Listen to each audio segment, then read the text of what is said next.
即係都係啦，多謝多謝即係投呢一套戲或者投呢幾首歌嘅同埋音樂嘅所有朋友啦。其實提到名啊嗰啲，其實都已經好開心啦。What if 嗰個諗法就係諗嘅時候咧，都會諗點樣配合個手語嘅，簡單啲，係好希望無論係 MV 嘅時候咧，都可以做到一啲即係手語嘅動作，可以一下一下可以佢哋會容易啲跟到啊，同埋係大家可以一齊做到，係一個咁樣嘅諗法去做咯，係一首比較有活力嘅歌咯。因為我知道咧，其實喺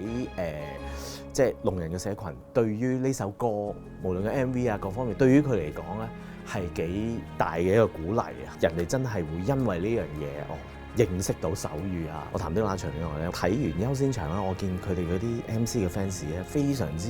激動啊！跟住我諗啊，其實可以如果作首歌咧，其實可以諗到就係即係 MC 俾佢哋一啲 fans 嘅有一個送俾佢哋嘅一種嘅幻想空間，其實真係咁諗。